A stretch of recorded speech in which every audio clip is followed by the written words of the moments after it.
social media, all it takes nowadays to spark up an online fight is to merely have an opinion. One opinion will cause many to spiral into a pit hole of anger where no one dialogues, only insults the person who has the unpopular or even the popular opinion regarding the latest trends in comic books, movies, or pulp culture.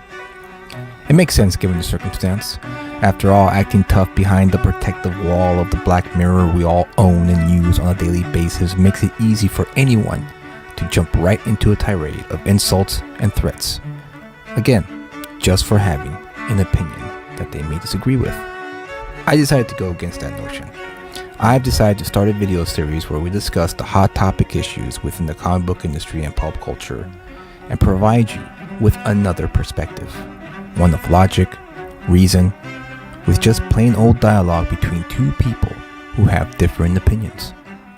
My co-host and I will discuss the pulp culture topics at hand in a fun, engaging, and respectable manner. So, without further ado, let's talk about it.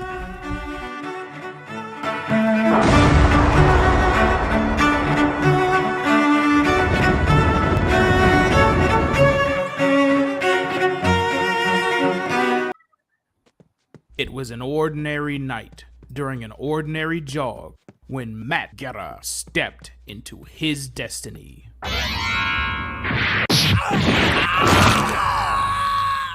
Using his Jeet Kune Do, Matt teaches would-be violators that the cost of crime is too high for them to afford. But little does Matt know, his act of bravery has run afoul of Los Valientes, Orange County's most notorious street gang. The head of Los Valientes, the mysterious dreamer, decides to make an example out of Matt. And amidst a brutal game of tit for tat, where anyone could get caught in the crossfire, Matt Guerra must bring an end to Los Valientes' wave of crime before his loved ones pay the ultimate price for his heroism. Matt Guerra is the Ghetto Dragon.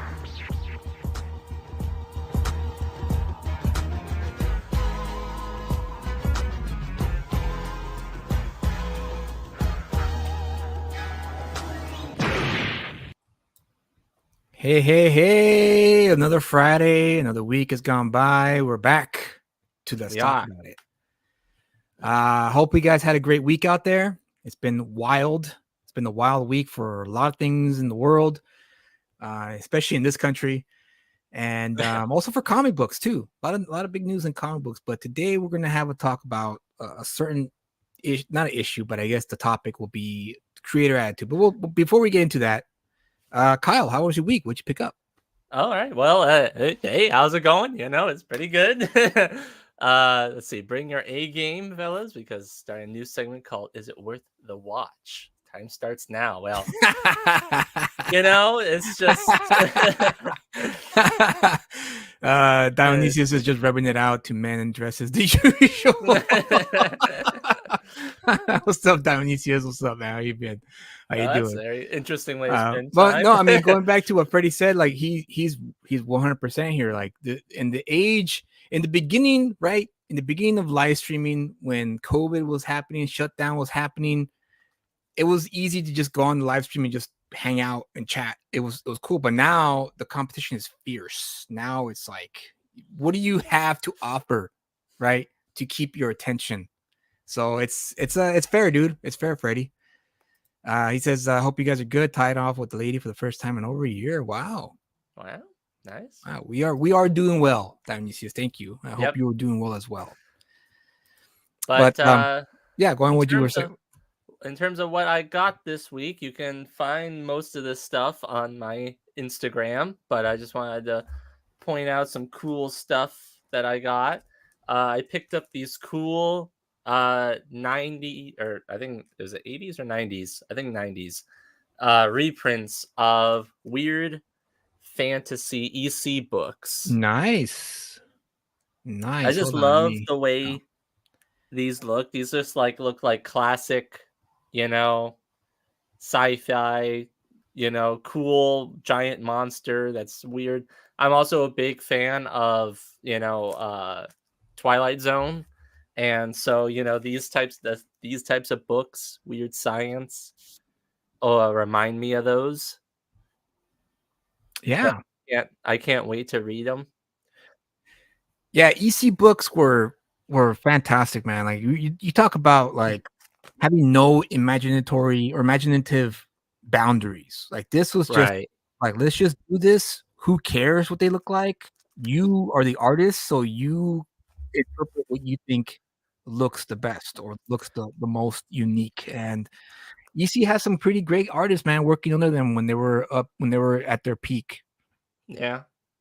I heard too that they're making a comeback or something like that. They're going to be a new line of fantasy or sci-fi weird books that they're going to That'd be do, and cool. then also I hope whoever is the owner or whoever's gonna run it will keep the same spirit intact as what the EC of old did, which is find new talent, up and coming talent. That's number one, and then yeah, second, pick like the most modern sci-fi fantasy stories that are out in the world today. Adapt those right, stories, not the stories of old. Adapt the stories of today, because there's a whole bunch out there, or of and there's tomorrow. yeah, and there's like there's a lot of untapped talent out there, and if they do it right, because Weird Fantasy and all those EC books, they had short stories within the issue, so it wasn't like one long story. It was like maybe Right.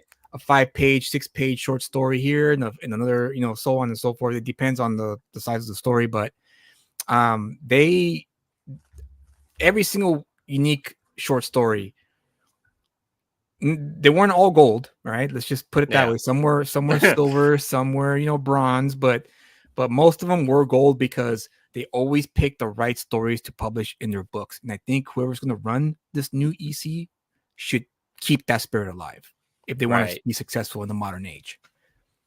Well, I know that the Marvel books have been doing variant covers of old horror EC covers, and those have been going for a lot of money apparently. So that's interesting. Yeah, I bet. I bet. But then in terms of other stuff that I got, I picked. I guess I was just on an Alan Moore uh binge, I guess you would say. Hey, Picked can't up. blame you. I picked up this awesome Superman annual number. What is it? 11? Yeah. You bastard. You bastard. I wish I owned that copy. I don't own For that. them. I own the trade. DC Comics produced a trade where they compiled all of Alan Moore's stories into one book. And that's where I have this story at, but I don't have this issue. So you know what, Yes, Kyle? but see, I have it. Screw you. Screw you, Kyle. I know. Well, that's normal. But yeah, this was obviously a very famous story that they've A adapted. great story, solid story from beginning to end. Have you read it yet? Yeah.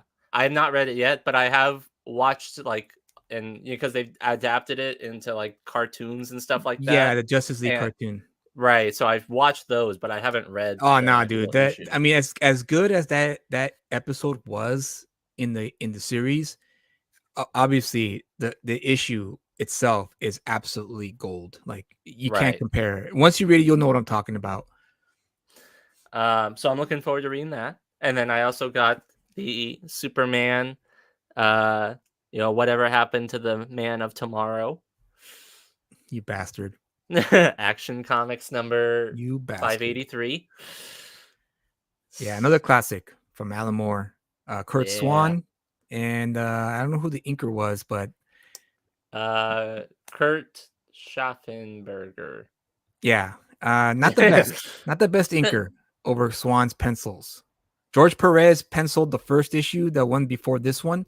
Yeah. I mean, it wasn't Action Comics; it was, I think, a Superman issue. But I mean, night and day when you see the ink work on those two issues. But yeah, I but it's didn't still a get that classic one, though. It's but I still a got this classic. one.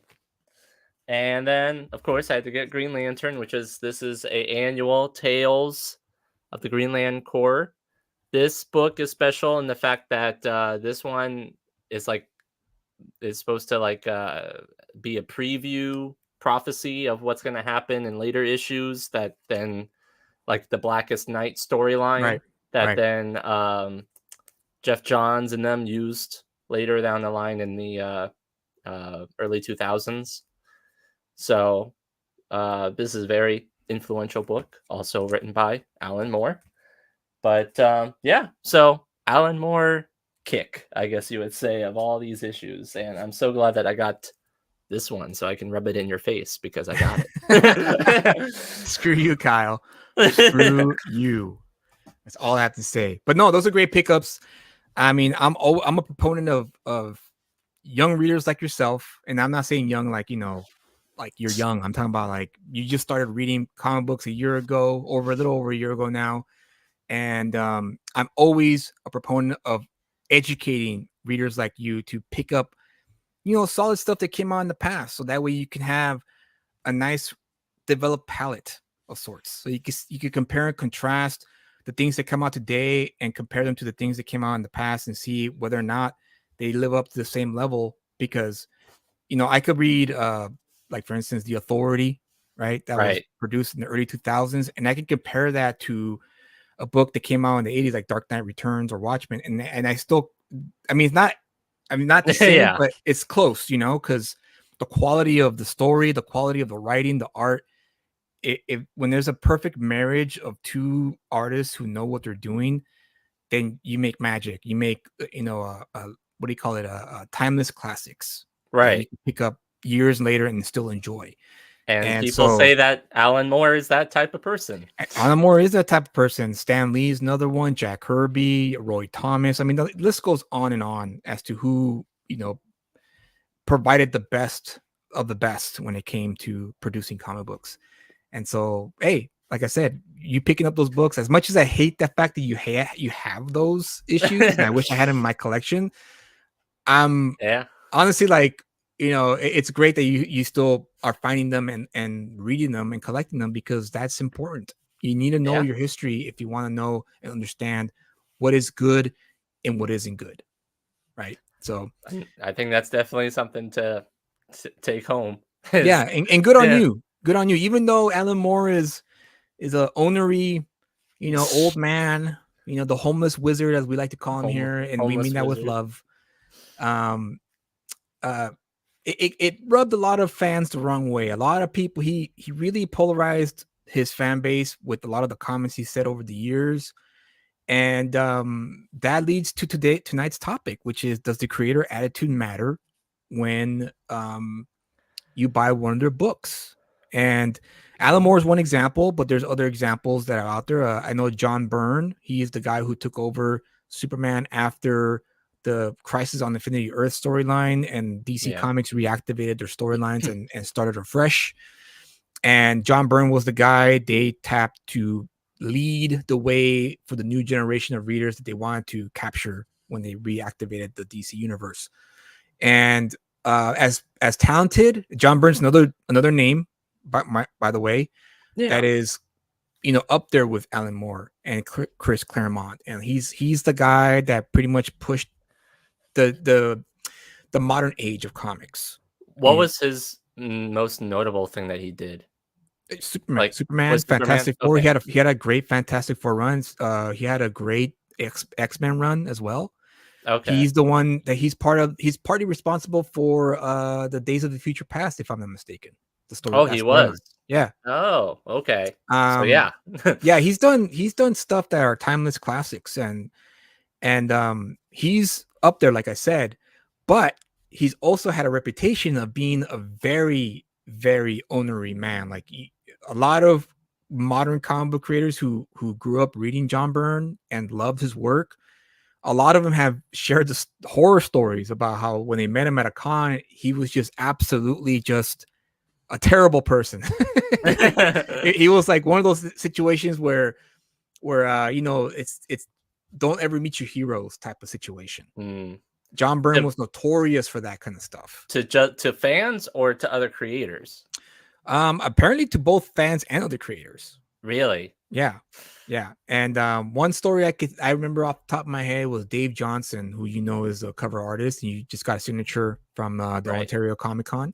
Yes. I remember I read, he used to have a blog years ago. I don't know if it's still active or not, but he shared his experiences as a comic artist in his blog, and he shared a story about how he met one of his artistic heroes, and that was John Byrne.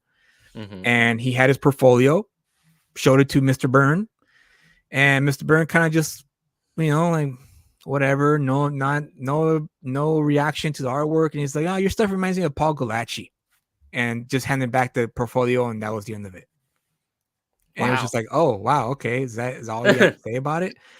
And but again, it's just one of those things where some people are just that's just the way they are. They're still human beings, right? You can't expect everyone to act professionally. But I ask you, Kyle, this question since you are the newbie, the baby face of comic book readers, of this day and age. Is that important to you? And also to the chat. I asked the chat this question too. I want to know you guys' thoughts. Does the attitude of a creator matter when buying a book? Because in my personal opinion, before you answer the question, I'll share my own thoughts real quickly. Okay. Even though you just said, "Oh, what do you say?" And then it's I know. like, I'm sorry. I'm sorry. Okay, but this is backtrack to and go help you forward to and help just you gather your thoughts, Kyle. All right, don't interrupt me, man. All right, come on, it's, dude. Let me just go with the flow, Kyle. Go with you're the the one flow. who interrupt yourself. And also for the chat too. If you guys have your own thoughts, please share them. But real quick, see, Kyle, you ruined it, Kyle. You ruined my. I have my thought, and you ruined it. You just. God damn it, Kyle. Damn it, Kyle. But Yeah. doesn't matter. Doesn't matter if whether or not a creator has a bad attitude because now I remember my thought. Thank you. You're welcome. I have met creators who are great. They're great human beings, but when I when I bought their book, it was crap. It was absolutely Yeah. just atrociously bad. And and I also met my fair share of asshole creators at the con circuit, but their books are really fucking good. So now this begs the question: would you, Kyle, buy someone's book if you met a creator at a con and they were just horrendous to you? Would you still buy the book even though you know for a fact this book is going to be fantastic, and vice versa? That's a very interesting question. Okay, so in this scenario, I am talking with the person and I know that this book is going to be good.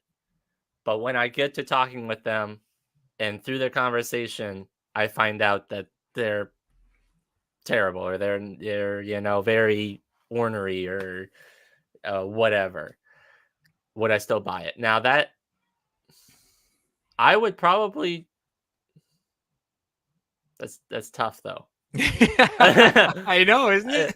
Because on one hand, yes, I would say I'd still buy it because at my core, I'd still say that I want good stories. Whether or not the person themselves is, their attitudes towards whatever is not necessarily great. As long as, if they still make good stories and stuff, in my book, at the end of the day, that's really all that matters. Now, if if Oh, I would say pretty that with the hot take. I would say that it would at least make me pause as to continuing to buy their stuff. I would say because it gets to that point where it's like money talks, and so it's like, well, if I don't necessarily like your personality, do I keep on giving you my money? Right, And right. that's something that like you kind of have to reconcile with yourself. Vice versa, if I know that this is a really good person, me generally, I would most likely still support them because I know that they're a good person. I know it's because it seems counterintuitive that I would even buy a Hey, lesser it's fine. book because they're a nicer person, but niceness does go a long way. And the thing True is, that. like, if they're a nice person and the way that they're happy to get along with, it must mean that they want the best of what they do. And so even if they're not at that level at that moment, at least they have the attitude that they could improve. I feel like with somebody who's more has a negative view towards their life and stuff like that, they might integrate that into their book and say, "Well, I know better and I know my stuff is good, so I'll never have to improve." And then that might make them stagnate. versus somebody that's true. who has a positive outlook might say, okay, my stuff's not necessarily at that guy's level, but I have the attitude that I might get better. Well said. That's actually, I agree with that. I agree with that. Now the chat was, going around. Yeah, I'm nice, Kyle, and you hated my book. I'm not gonna dance at your wedding. Exactly, but see, yeah, that's the thing. Oh wait, but here's a good point by Dionysius here.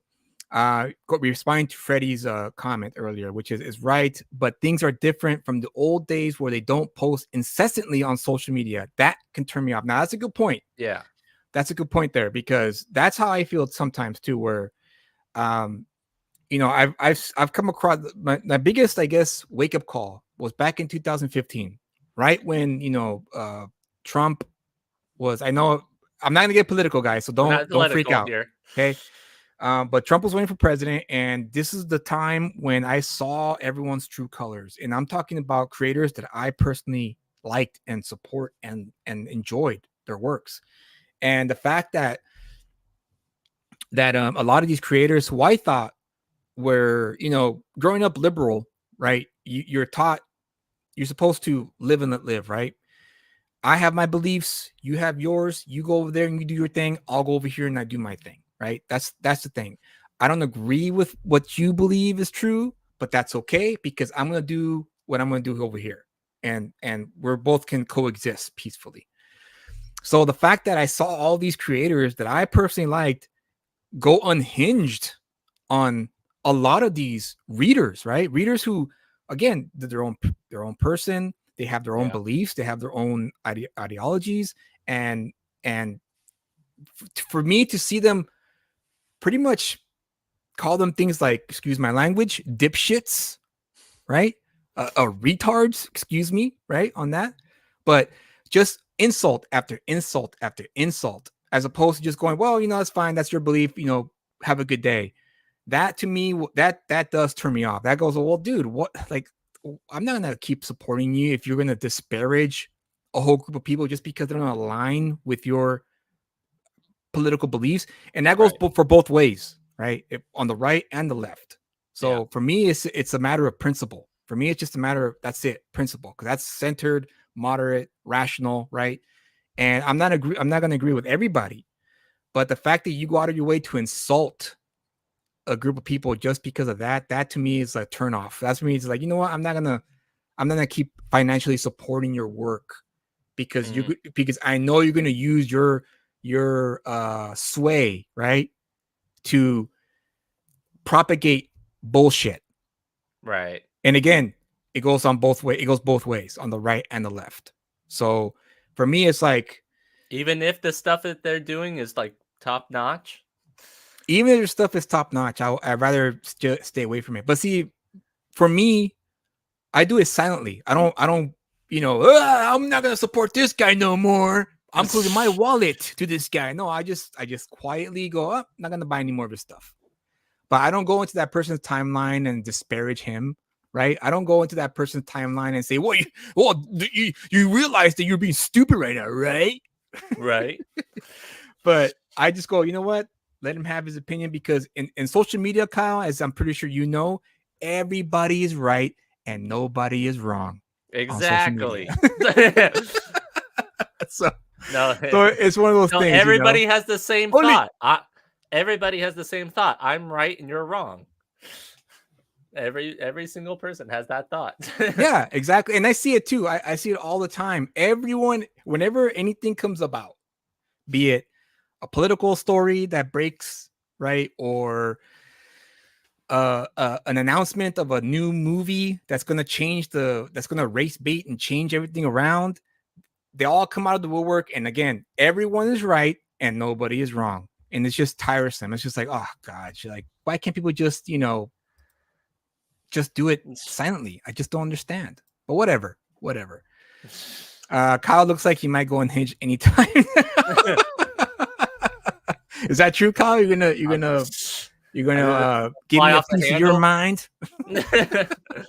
Well, I was gonna say that, like, in terms of like, I mean, we're talking about comic books and stuff like that, but also you have to, movies and TV shows, and you get a lot of the times where you get a lot of actors that just because they're in a popular movie, they have this thing that like, oh, well, that's just because I'm in a popular movie and everybody likes my character, that means that Yeah, I must be really popular and my voice dude, matters to every single thing. it's so wild that people to this day still believe that. And I remember when who was that actor?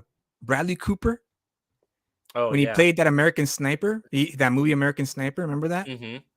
And I remember I remembered when that movie was a hit, right? I never seen it, but from what I read, it was a major hit. It was a very surprise hit.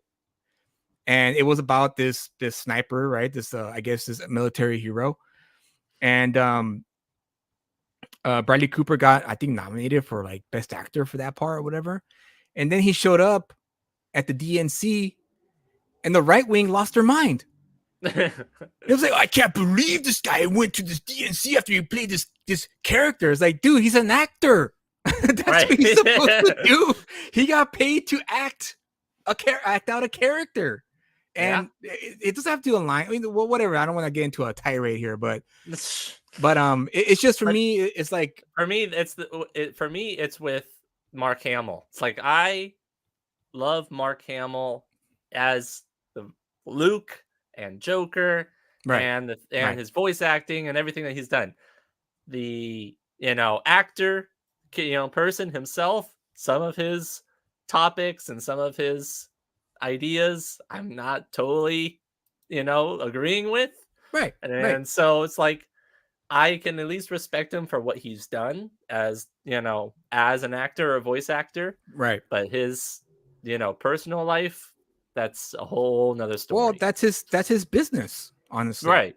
that's his business, and no one else's business but his. And I think it would, it's a lot. I feel like a lot more actors and stuff should have their private life be exactly that, private, and not, Yeah, but they can't do that. yeah, They I can't know they help can't. themselves. They need to have the Yeah. spotlight on them. It's like a hunger. They must have it. It's like a vampire. I must have the blood. I cannot live without it. That limelight has to be on them constantly, and if they find themselves losing that beam of light that they're used to having 24/7, they'll find ways to get that light back on them. You know what I mean? But I the know thing is, you Freddie get. says, I know what you might still listen to R. Kelly. Oh, bro. But honestly, that's my stance on that. Like and again, it's also for me. Um, I agree with you on the part that, yeah, if I meet a creator, he's absolutely the nicest person that I've met. Very Right. personable. It's just selling. He's just working hard. He or she is working hard, and their book is not the greatest looking thing. Right. But the fact You've that they did go out of their way to, oh, what my name is so and so. What's your name? And oh, my this book is about this. This one's about that. Yeah. And Have a free ash can or something like that, or have yeah. Then it's like, okay, you know what? That's cool because how long have you been, then I could ask them questions like, well, how long have you been doing this? How many years have you been going in the convention circuit? That kind of stuff. And then right. if they tell me, oh yeah, this is like my first year, then I go, okay, there's room here for growth, like you said. Yeah.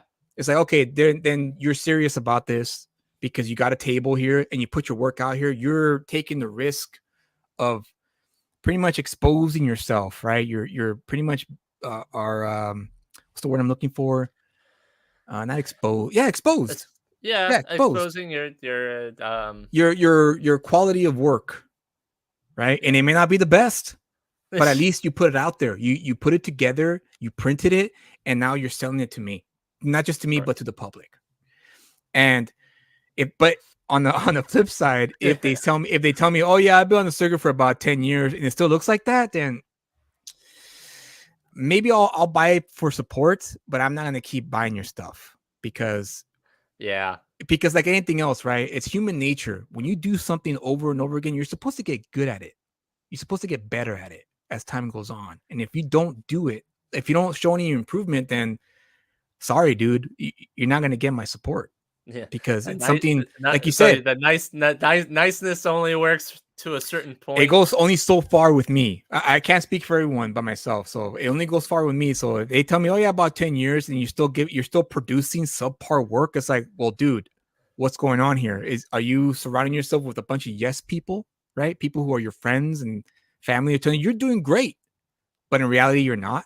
I You know? mean, there's people that are like that. They're always that have the echo chamber that will just. I mean, you get that way with some other people that are other indie comic book creators that like they're put out stuff that's subpar or not necessarily great, and just because of their name alone, everybody flocks to them, and so Yeah, then that's that egotistical type of mentality. It's like, well, everybody's saying that I'm great, so I don't need to improve. yeah, exactly, and that hurts you. And there are examples out there. I'm not going to provide names because I'm sure if you research enough, you'll find them. But there are examples of indie creators who just refuse to take constructive criticism. They see them as attacks, and that hurts you too. That hurts you in terms of like of getting winning over readers who may not like what you're doing, but they'll still support you because they like your response to a certain attack or a certain Right. criticism of any kind, right? And of course, you're gonna have that small minority number of people who just hate you for the sake of it. They just want to hate you because that's they're just trolls. Yeah. So those people you could just write off, and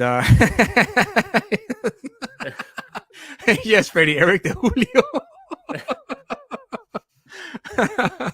But the fact is, like, um, humility can take you a long way, and that's the hardest thing to do for anybody. For to be humble is the Yeah. hardest task any human being can take on, Right. because that involves, yeah, having to sit there and take it and go, yeah, you know what? Now that I look at it, you have to admit to it. That's the where humility comes in. Right. Admitting to the fact that, like, yeah, I actually did write a terrible story. I'll admit it. And no one wants to admit that because the ego, man, the pride and the Oh ego yeah. always gets in the way of that. And maybe that's the reason why a lot of these creators have attitude problems, because their ego gets so hurt that instead of allowing humility to wash over them, they build the wall, the walls of Jericho. they just they build them up and they go, and then they have their guards on top going, screw you, we fart in your general direction. you know Well, you mixed up many different references there. oh, hey, that's what I do. I'm a writer, Kyle. I'm a writer. That's what Yeah. I have to do. All right. Well, See what I speaking did there? I did all those of references there, biblical and Monty oh, Python. Monty Python. Well, I was gonna say that like one of the examples that comes to mind of differing views that we have of writers. One of them was Jimmy Palmiotti. You have a strong feeling towards him. I do. That I do. Yes, you I don't do. necessarily care for him at all. I do not. I do not. I'm not a fan of his. Um, it's something that happened years ago. I know I shouldn't hold a grudge, but it was just so, I don't know, man. I just took it so personal that he, for those of you, for context, okay. And again, I don't know this person. This person doesn't know me, and it doesn't matter. Like, who cares? Like, Right. whatever. He's gonna do his It's thing. That's great. Let him do his own thing. And on top of that, I don't want to discredit his work, his body of work. He's done some great work. I loved the short storyline he did when he wrote, because he wrote Deadpool for a while, and I was collecting Deadpool for a while there, because I liked the character. yeah. And he actually had a run with Deadpool, and he did a Deadpool Frank Castle crossover, which I loved. It was like maybe 3 or 4 issues, I think, long. Mm-hmm. Great stuff. I loved it. But years ago, I used to write for a comic book website, and I used to write reviews, for comic books that came out. And the webmaster, or the owner of this website, tapped me to interview Jimmy Palmiotti, and I was like, oh, cool, yeah, I'll do it, sweet. And And so I told this guy like, oh, just let me know what the rules are. Like, what can I not ask or whatever? I don't care. And then right about I got my questions ready. Right, I took a week to like ask, to come up with really good questions too. Like not no pussyfooting What's your favorite questions. color? Yeah, none of that stuff. I actually good, questions that were, because the number one rule for interviews, right, is that you always want to write questions where they have to answer you without saying yes or no, right? Yeah. I guess elaborative answers, in other words. And so I have, my list of questions ready, and then the guy emails me and tells me, "Hey, sorry, Julius, but he's uncomfortable sharing his email address with you. So just hand me over the questions and I'll do the interview." And I was like, "This what?" I took insult to that. I was like, very insulting, because I was like, "This," because let me get ghetto here for a second. Let me get ghetto here for a second. Does this motherfucker think I'm gonna fanboy out on him? That was my first thought. I was like, dude, because I was in a website. It wasn't the biggest website, but at least wanted It to was bring. huge. I was bringing some form of professionalism to it, right? Because it was like, what, this guy hired me. I gave him a sample, and he took a shot with me, and then he liked what I wrote whenever I wrote my reviews, and he kept giving me the good stuff. He kept giving me the good Marvel DC books to review because he liked my turnaround. Right, my turnaround was quick. I read the book, the day later I had my review, and everyone else he had to like pull out the reviews from. So yeah. Oli's like, I remember the story. Yeah. And Downey says it's an email. Yeah, Julius was gonna slide into his email story. No, I was not, Oli. For the record, I was not. I was never gonna do that, because at that point I understood the boundaries, right? You don't ever do that to a pro, especially if you are a reviewer, right? So I just took personal insult to that, and after that, his stock went down.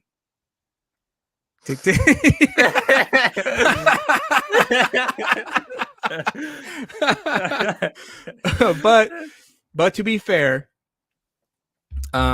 Jimmy Palmiotti was over at the Ontario Comic Con, right, and his stock that's did what I was go going up. with it. Yeah, his stock did go up with me because he didn't charge for signatures. Right, and And he I was thought, really nice, and he and was I not. I'm talked sure to he him. was. I'm sure he was. I just took it. I just took it personal, man. I mean, I'll admit it. I took it personal, and I held a grudge ever since, because it was like, dude, like, I can't believe this guy thought I was going to slide into his, email and say, hey, Jimmy, I got some ideas. And on top of that, if he was so worried about that, why couldn't he just create a burner email account?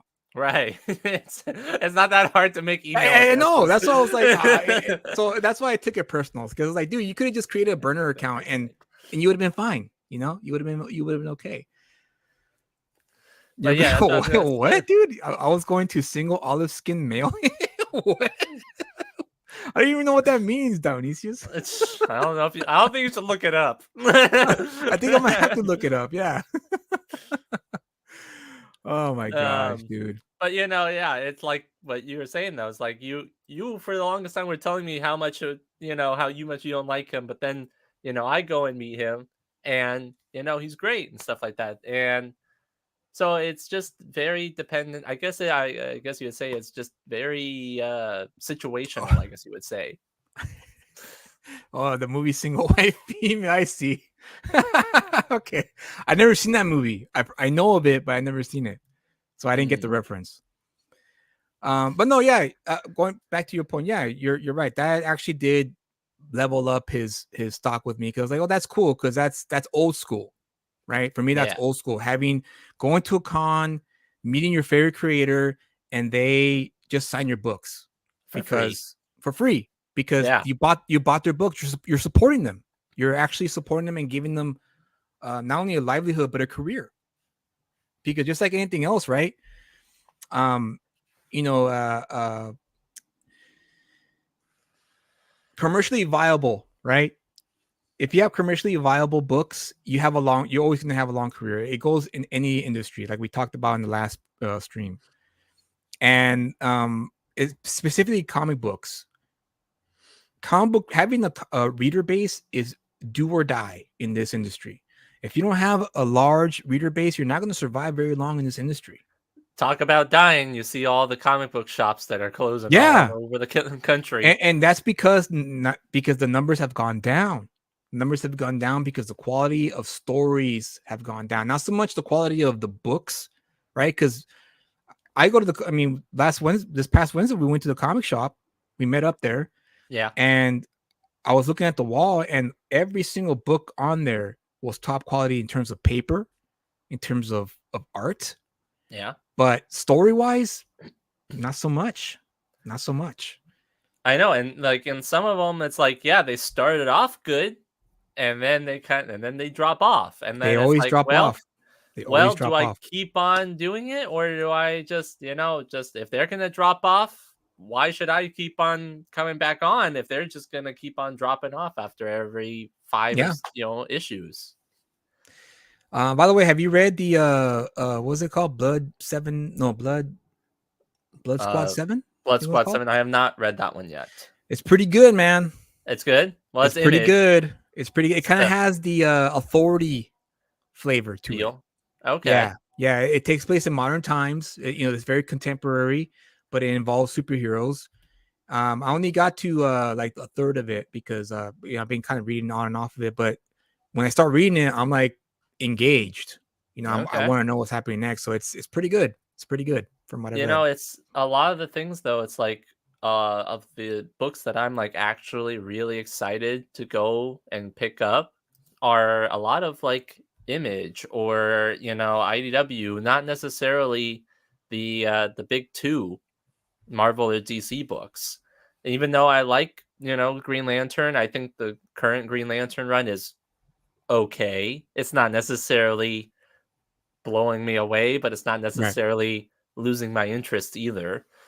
But ones that I have been liking, like I said, Image are Rook, and you right. have the new Conan by it's Dark Horse, and then you have the new series that's going to come out is Rocketeer by Stephen All Mooney. right, yeah, yeah. You mentioned that to me. That's So pretty good too. And the artist involved in that is really good, by the way. right. So I'm looking forward to those ones, but in terms of Marvel and DC, I was enjoying, the Ultimate Spider-Man run, and then that last issue dropped off, and I have the next one. I'm seeing whether or not it picks back up, but Right. who knows? It's just very frustrating.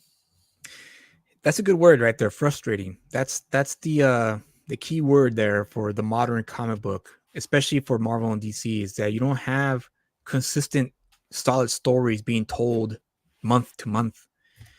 And yeah, who knows? But let's just stick with the subject here with the Yeah. creator attitude. Now, so then it's safe to say then that you can separate for the most part the creator from the person. I'd say generally, I separate the creator from the person.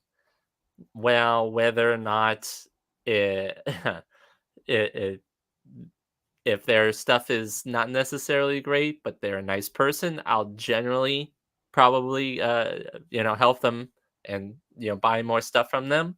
But like you said, that only gets to a certain point. You're right. And if I Right. and vice versa, like if I like the stuff that the guy that has the negative attitude, yeah, that only goes to a certain point too. It's like, okay, even though your stuff's good, I just can't deal with your negativity towards all this stuff anymore. And so then that will go to a point. So I'd say there's limits to both sides. Yeah, I remember when I met Brian Azzarello at the San Diego Comic Con years ago. He was not happy to be there the year I went. I saw him there. He was like, when I went to a Vertigo panel, and they had Grant Morrison. Grant Morrison was there. I didn't get to meet Grant Oh, Morrison, but he was there at the panel. that'd be Came cool. sharply dressed in a suit. Is the only one that came Oh, professionally wow. dressed. That's nice. And then Brian Azzarello came in, and he looked like a cholo from like the hood.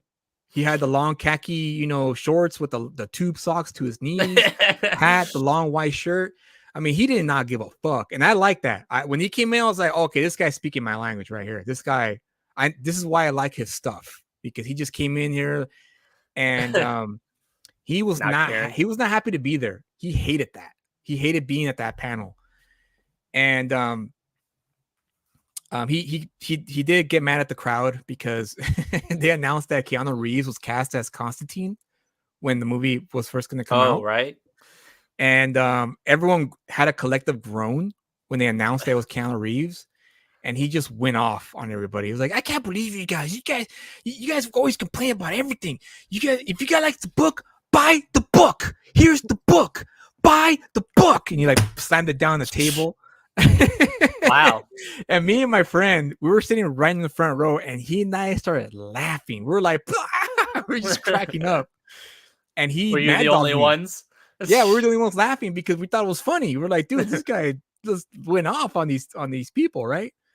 But he was mad dogging us. He like gave us the death stare when we did that because he thought we were laughing at him. But in reality, we were like, no, dude, we're with you. We're laughing with you. Yeah, we're laughing with you, dude. We like this. We like that you're telling, like, who cares if Keanu Reeves got cast? Like, so what? Who cares? Like, yeah, he's right. Buy the book, right? Just keep buying the book. And then later on, I went to his table to get 100 Bullets signed. And he wasn't nice, but he wasn't rude either. He was just indifferent.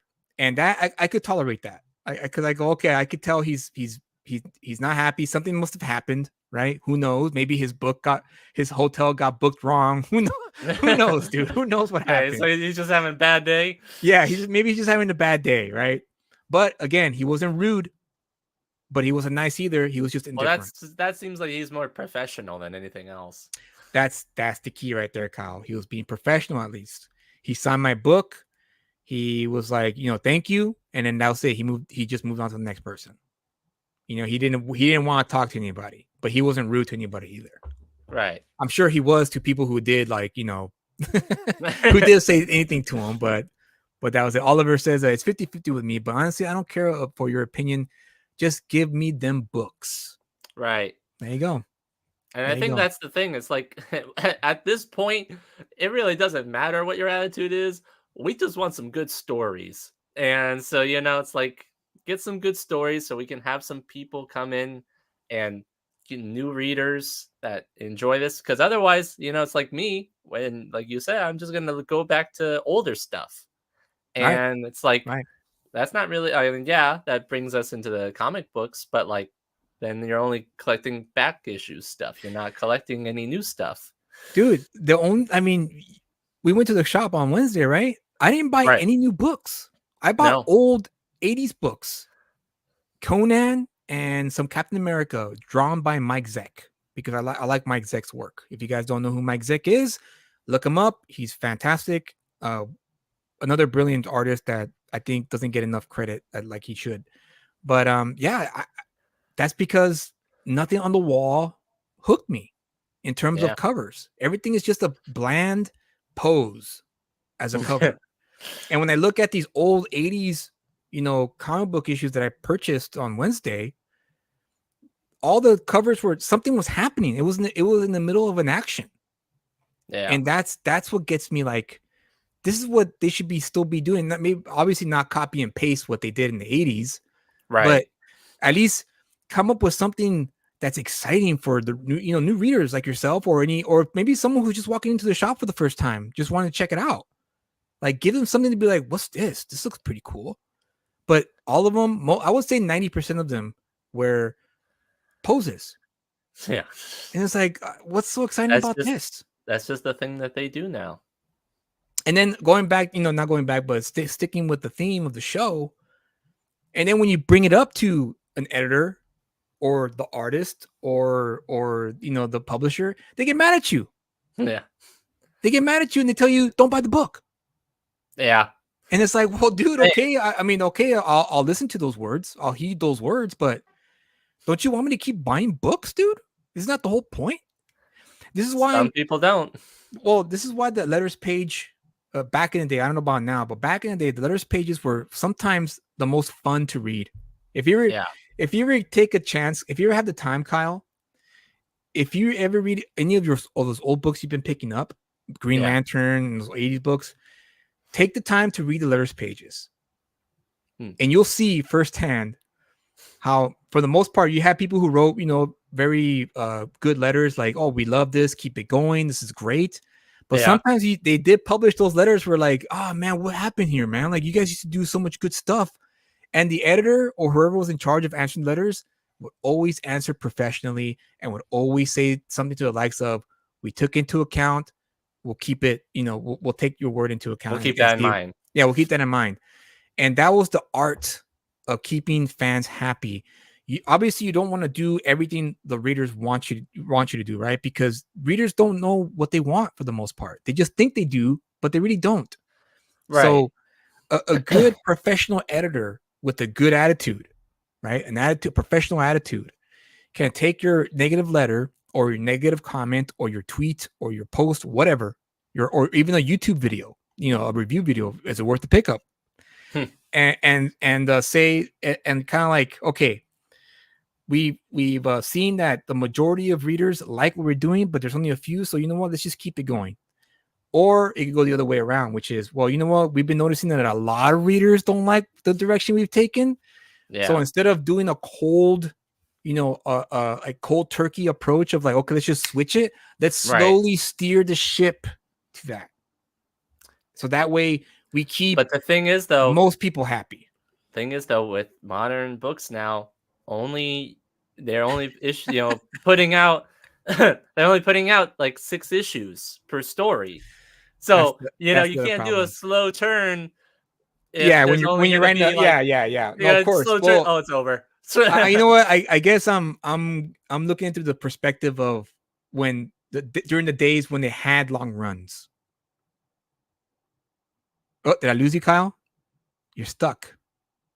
Did I lose Kyle, guys? I think I lost Kyle. I think I lost Kyle. You're stuck in this happy little grin of yours.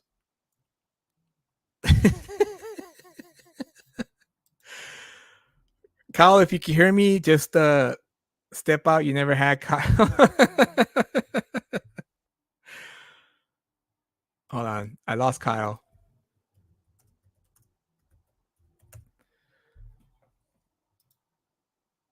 He's stuck in the phantom zone. This is the twist ending, guys. The AI has always been Kyle, not me. I've always had Kyle as the AI, my trusty sidekick, who that I needed to like bounce off of, But damn, what was I talking about? What were we talking about? Well, I guess since I have to wait until he comes back in. But I guess I should ask the chat, ask you guys, have any of you exactly Oli, AI Kyle confirmed. Have any of you guys out there had a bad experience with creators, and if so, did it push you to stop buying their stuff, or did you not care and you keep buying your stuff? Because for me, it's a matter of like how far they take their delusion, right? And also how far they go in terms of insulting readers, because that was for me a big like I guess surprise when I saw a lot of these creators who've always talked about being professional, who've always talked about fan servicing, not so much pandering to the fans, but at least trying to write something that the fans will enjoy and like, and for them to just turn around and say, F you, stop buying my book because you're a Democrat, or you're a Republican, or you're a libertarian, or an anarchist, whatever the reason may be. That stuff is like a major like that would make me drop someone's book for just because of that attitude, as opposed to just saying something to the likes of like, yeah, that's your opinion, man, good luck to you, I'm gonna keep doing what I'm doing. But yeah, if you guys have any stories, share them. I would like to hear them, because I kind of, to be honest with you guys, I'm kind of lost here. Being by myself, I don't know what else to talk about, since we're already close to the end of the hour, and we're supposed to be doing Is It Worth the Pickup, but he's not here yet. I should. Oh, it's too late. Oh, I have to get the replay and get the and get the screenshot. I think the people that say "if you don't buy my book" are people that aren't making readable books. Ooh, good point, Freddie. Good point. Maybe you're right. Hold on, let me see where Kyle is at.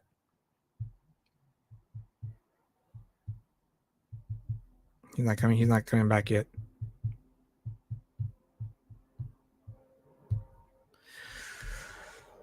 I think for the most part, maybe that's true for the most part, but I mean, I've read stuff where I don't like the person's social media presence, or they did an interview that pissed me off. I took personal, but when I read their books, I'm like, damn, this is so good. It's kind of like the soup Nazi from the Seinfeld show. I don't know if you guys watch Seinfeld or not, but there is a character called the soup Nazi, and he has like he's the rudest possible soup chef in New York, and and people still go to his shop because his soup is that good. And that's how sometimes I feel with some of the creators, not all of them, but some of them. And someone's trying to call me. Decline.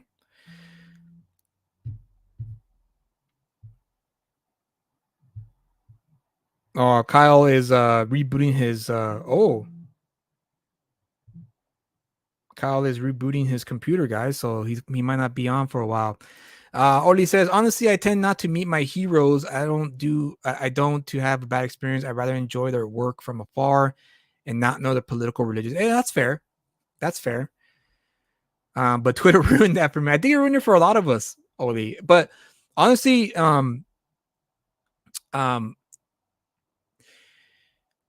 be honest, I kind of like that they're transparent about it, because that at least will let me know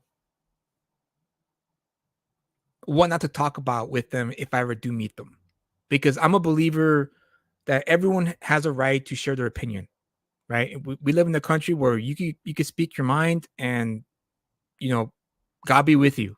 Once the words leave your mouth and you say something that's going to piss a lot of people off, again, God be with you, because you're going to get consequences from what you say or what you write, either on Facebook, X, IG, YouTube, right here, in this on my channel. So I don't mind it. I don't mind that people share their political beliefs, or not only political beliefs, but their any kind of belief, because that's what a social media platform is supposed to be. It's supposed to be a place where you can express your thoughts, but just remember you're in a public forum, and if you put your thoughts out there, people have the right to respond to them, right? If you don't want people to respond to your thoughts, then lock down your replies. And I see it all the time. I see people always give the most asinine, stupidest opinions, right? And they always lock their replies because they know what's coming. They know it's going to come. But I'm a person who, hey, if you put it out there, own it, right? Either own it or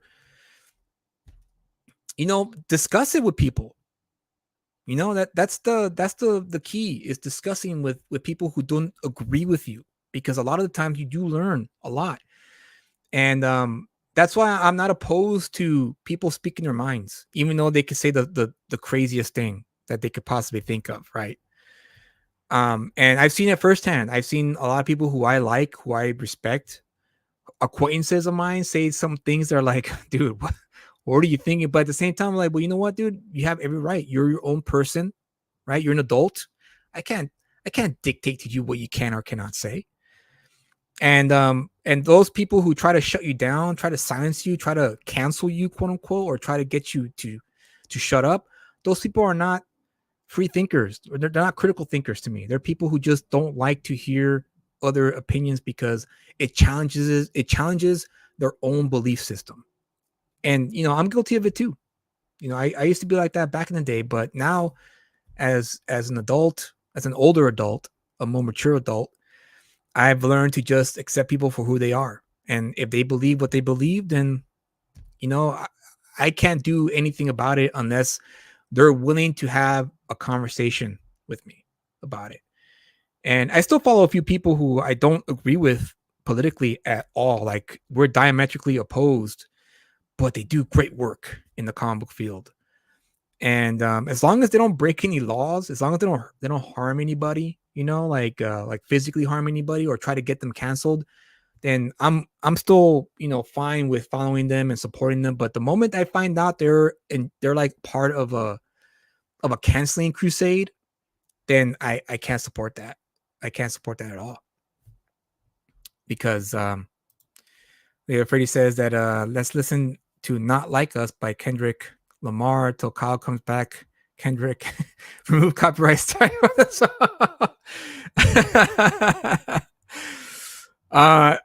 Dude, I have no idea about that Kendrick Lamar thing. Like, what's going on with that? I don't even know what's going on with that. I don't think I want to know. I'm all about the comic book thing right now. Well, since Kyle is still, I guess, figuring out his situation, I'll just give you guys an update as to what's going on with me in terms of my comic book work. Oh, there he is. Look, the AI has become sentient. He's learning. He's learning, people. Let me give you a quick update as to what I'm going through. So I well, what did Freddie say? Freddie said, I agree, but I agree we should be able to talk to people that believe different things. Yeah, exactly. And that's why that's why I created the show, right? I created the show. Let's talk about it. That's why I named it Let's Talk About It, because that's the kind of stuff I want to do here in my channel, is to have people come on who have different opinions, and we can have an adult conversation, right? And learn. We could learn from each other. And we can still, at the end of the day, say, yeah, you know what, dude, I'm going to have to agree to disagree there. I don't really completely agree with everything here, but there are some points that you did point out that are going to make me change my mind. Instead of coercive, changes, let's do it through dialogue. But anyways, going back to what I was saying. So research protocol. I've been relettering the book this past few weeks. It's been a process because there's, of course, I wrote the book, like I said, 10 years ago. So when I reread it again, there's a lot of things that I needed to rewrite because it wasn't matching with with the new, I guess, the new pages that I added to the story. And the colorist who I hired, he got sick, and so there was a delay with him coloring the pages. I had to email him and asking, hey, what's the status, man? It's been a while. You told me you were going to get him in by this time. It's past that date. What's going on? He got back to me, thankfully, and told me that he'd been sick, that he apologized for not reaching out to me and letting me know what happened to him. But I understand, when you're sick, you really can't do much. You're pretty much bedridden. Apparently, he had a bad case of the flu. I don't know if it was COVID or not, but he did say that he's better now and he's ready to get back to work. And so he sent me the first page, I think last night, and today, this morning, he actually sent me to the flats to look over and make sure that everything looked good and everything looked good. So I gave the okay.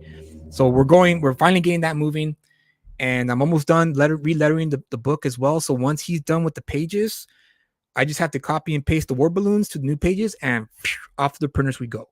So I'll keep you guys posted on that.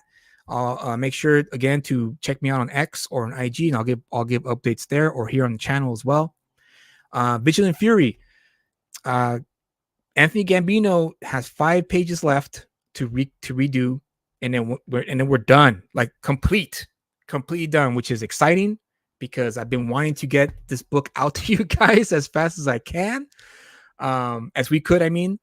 And so, Anthony's been working really hard. He's juggling a few other things at the same time, but Vigilant Fury has always remained steadfastly number 1 on his list. So once he gives me the final 5 pages of the redo, I'm gonna, once again, I have all the pages lettered. I just have to copy and paste to the new pages, and then he and I are gonna do a complete comb through and one last edit, comb through, make sure everything is tight, everything is good, and everything looks clear. That everything is finely tuned, right? And once we get to the end of that, once again, off the printers we go, and then we'll start fulfilling finally. And then that will lead me to the next project that I have that I've been working on for the past few months. But the reason why I held off is because I really want to get these books out to you guys first before I launch this new campaign. And this new campaign is going to be something different. I'm going to be asking for a lot, and I'm not talking just money. I'm talking, other things. You guys will find out as I launch it, but I will be asking for a lot because I do have plans, big plans in the works for you guys. There's a lot of changes happening in the Lucid Comic Productions. I do want to get serious about, being an active businessman in comics, because I think there's not enough of that going around right now. Everything is creative, which is fine, but I think we need to get. I should only speak for myself. I need to get a lot more serious on the business side of things, because that's the lifeblood of the arts, is commerce. The stronger the commerce, the more you can fund your arts. So yeah, that's what I wanted to update you guys on. And right, yeah, perfect timing. Look, it came back. Hey, The AI has come back. gee, stupid HP, man. To just like freeze right in front of in the middle of everything. It's just like, oh yeah, well we need to update now, right Of now. course, of course. Businessman, Oli. What's he saying here? It's not that bad down here. You can say some wild shit here, and Julius, it's Julius's fault. Well, I saw that you chatted with the chat for a little bit there, Kyle. Yeah, well, that was the only thing I could do while I was waiting for it to. I'm like, well, at least I could do that. I just go on in the stream on my phone and do it that way.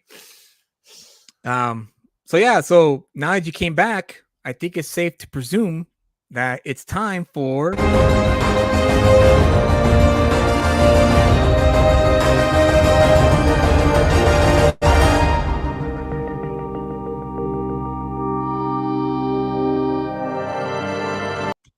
All right, it's time for Is It Worth to Pick Up? Now, for those of you who are new to the show, this is the segment where Kyle goes to the shop every Wednesday, picks up a new issue. Doesn't matter what it is, as long as it's something that interests him.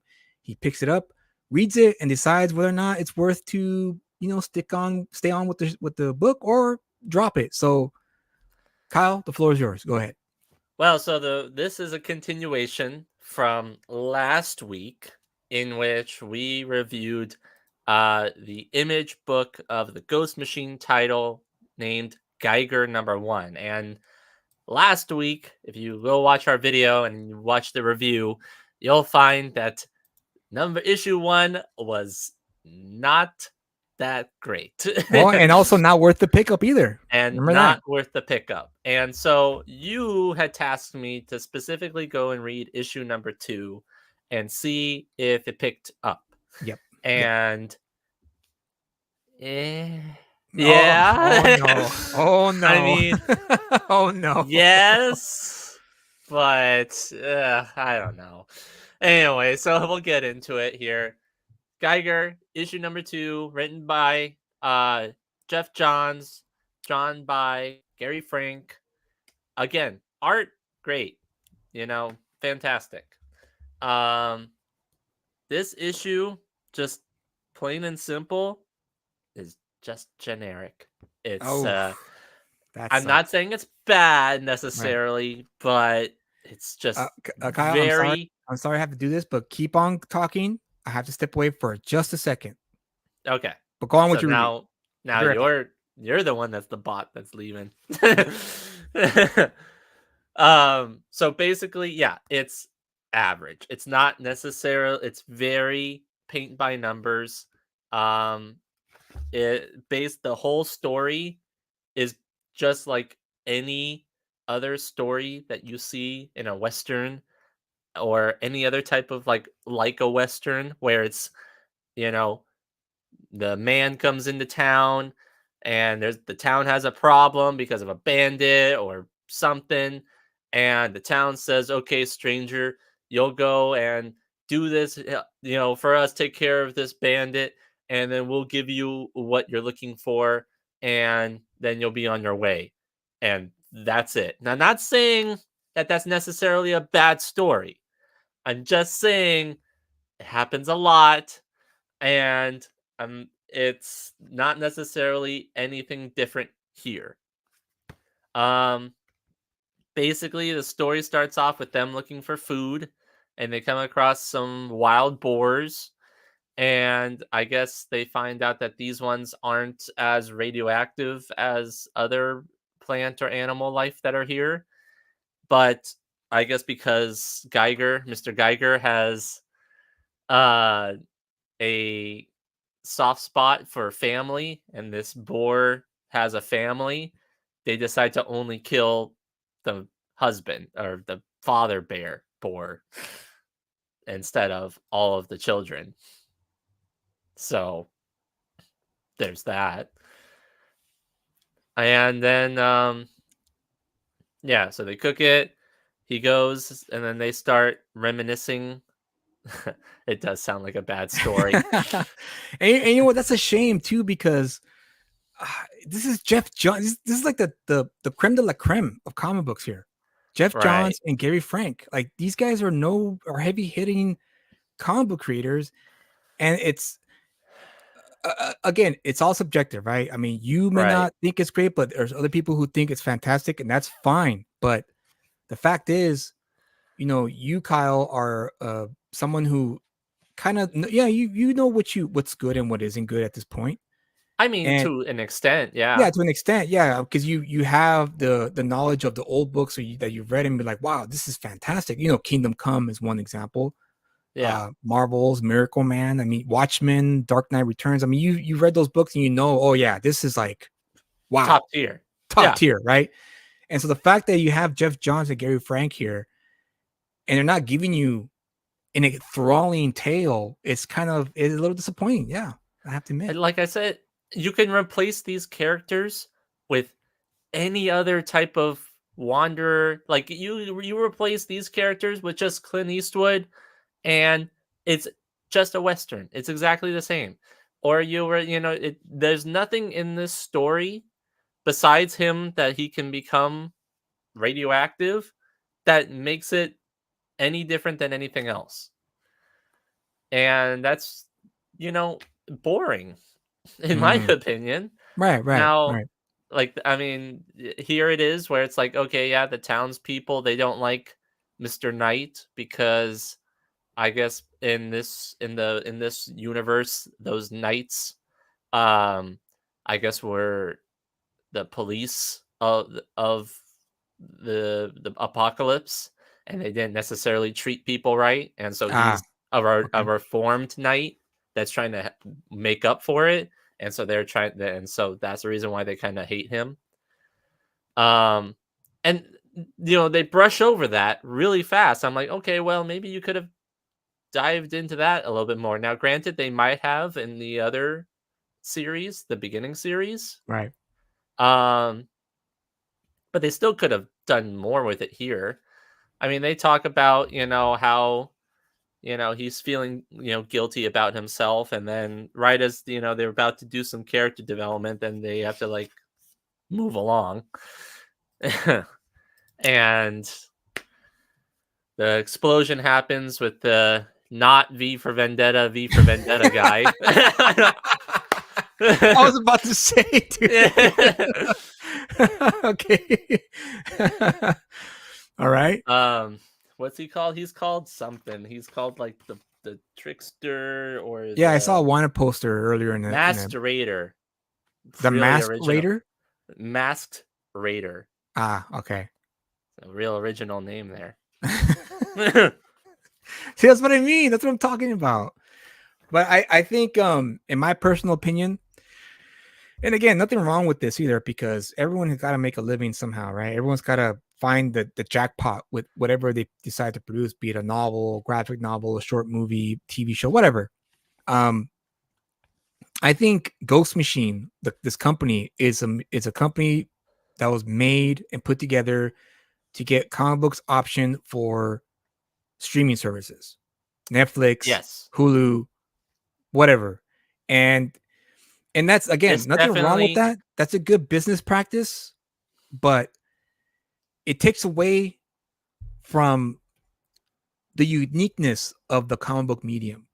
you limit yourself to just, oh, I got to make sure this is written and produced like a storyboard for a movie, as opposed to going, let's go crazy with the medium. Let's do something that's going to blow people's minds, that Hollywood and wherever other industry medium wish they can do.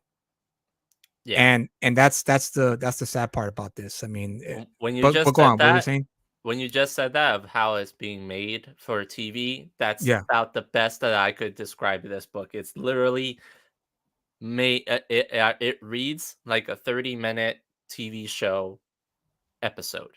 Ah, Like, and like I could definitely see this being a TV show episode, and not even one of the good ones. It's one of the, like one of the filler ones. But yeah, yeah. and Making filmable books, no bueno. Yeah, exactly, Oli. Exactly.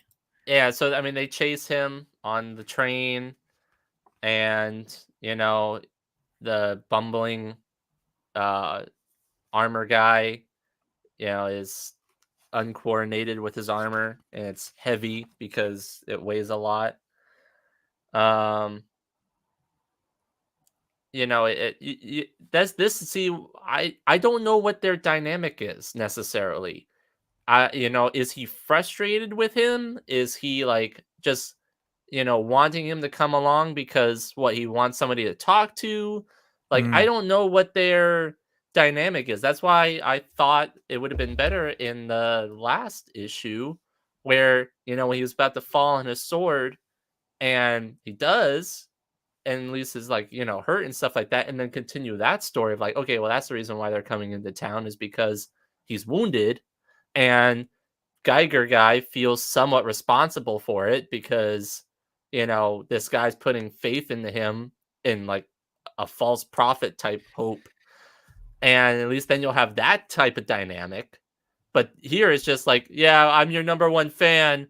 And it's like, yeah. well, leave me alone. It's like, no, it's like, fine, then just stay here. Yeah, it's like, Now, I love 2-page spreads. Okay, I'm a huge fan of 2-page spreads, yeah. but this is wasteful, in my opinion. Yeah. This is a waste of a 2-page spread because, again, we're posing here, and again, I get it. It's a combo. You really can't do much when it comes to motion, but a 2-page There's a spread, in lot my you can do opinion, with should be motion in used. comic books. Huh? There's a lot you can do with motion in comic books. No, yeah, of course. But I guess I should just speak on the 2-page spread here. Now, Gary Frank, and I'm pretty sure he was just following Jeff Johns' script, utilized this 2-page spread.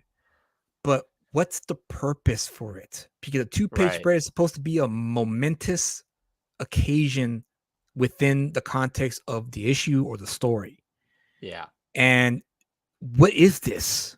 The one that comes to mind that was a really cool double page spread that's just like always in my mind was, and it's from a really random obscure book. It was the Ninja Turtles and Stranger Things crossover book.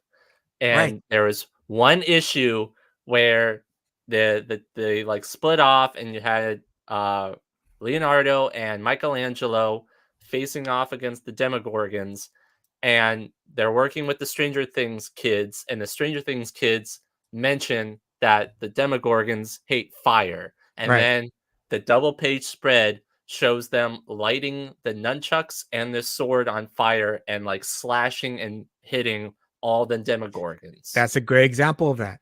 A great example of a momentous occasion where now they have the advantage. I'm pretty sure I didn't read those issues. I didn't read those books, but you did. Yeah. So I'm pretty sure before that, maybe the Turtles. They're getting their butt whooped. Yeah, exactly. There you go. There you go. They're getting their butt whooped. They don't know how to fight these creatures. It's new to them. But then once they get the advantage, then you have the momentous occasion of the 2-page spread of Leonardo. I remember this 2-page spread of Leonardo and was it Michelangelo? Michelangelo. Yeah, Michelangelo was like spinning it when it was fire. Yeah, and then he had, Leonardo's flaming swords. Like it's like stabbing somebody with a flaming sword in the middle of an action. Yeah, in the middle. And it was like of close an action. It was like in a subway car. Yeah, yeah, no, there was no wasted space here. Look at all this wasted space here, and it's just him jumping. Yeah. Maybe if this Geiger struck him, knocking off his mask, maybe that Yeah. could have been great, depending Well, and then on what what? the They're on the same car though, so it's not like okay, yeah, all right, he's jumping cars a little bit, but it only right. looks like a foot. Like maybe if it was like a huge distance between the cars, or maybe like the mask Yeah, guy something amazing. unhooked the cars and they're like trailing Right. away, and then he's making the leap to Oh, there get you go. on. There you go. Yeah, yeah, that would have been You great. know? Yeah, no, absolutely, absolutely. Now, yeah, immediately that was my immediate thought when I saw this 2-page spread. It's like you wasted 2 pages that could have been fantastic. Instead, you just did him jumping Right. with a pose, and he looks cool. Don't get me wrong. This is a great looking character. I love this design of this character. Yeah. I mean, yeah, But I like the character design. like, what's V going on here? Vendetta guy is kind of weak. Yeah. And then he lands. Oh, whoop de doo. He lands. Right. Gotta get that close up of that You know, glowing boot. okay, see, this is another thing. I don't know if it's Jeff Johns being lazy. I don't know if it's him just, again, because he wants this to be a TV show or a movie. But this here could have been up here, but with him using the rods to knock him down, maybe. Big Yeah. sparks, huge sparks, right? Whatever. Something worthwhile. Having him unhook the car so there's distance, him Yeah. jumping, throwing the baton, and knocking him down all in that one shot. Yeah. That could have been utilized well. Or have him also shooting at him and seeing that the bullets are, melting into him. Yeah, right. It's not working. Yeah. Anyway, so he chases him. He goes into the covered wagon, and then finds out that he's a Robin Hood, and he's just trying to feed his family by causing explosions. I didn't understand that because You understand that? You don't I said understand I that. don't understand that. Like in the whole issue, the reason why the towns don't like him is because he was causing explosions, but they make him out to be like a Robin Hood. So Maybe that was a twist. Maybe that's what that was. well, okay, not an effective twist. Oli says So that that double page spread looks like it was added to fill up space. yeah, it's literally Like filler. in the last minute. And Maybe. so, I mean, it's a waste of Gary Frank's talents to just do a double page like that. I just how can't believe old? it. Do we know how old Gary Frank is? I do not know how old he is. But But yeah, he's not like old, right? no. He's not. I don't think. Okay.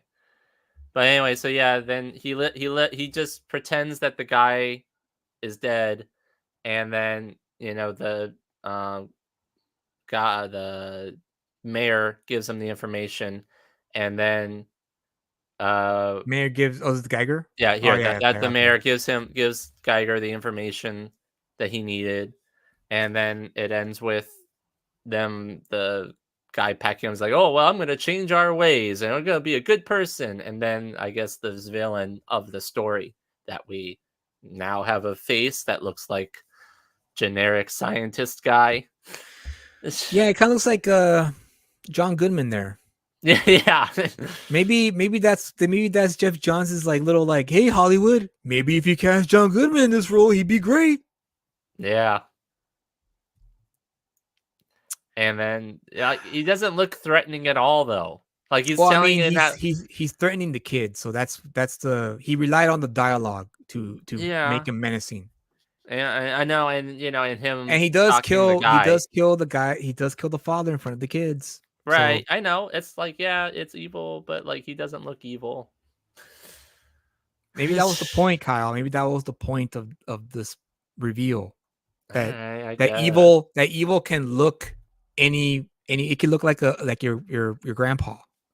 I think you're reading too much into it. No, I no, no. mean, I'm not. No, no, no, no, no. I'm gonna defend this one. okay, I'm gonna defend this one well, because as a writer, that's what I would approach it if I wanted to be, I guess, take a fresh take on a villain. Don't make him ugly and evil looking. Make him look like someone's grandpa.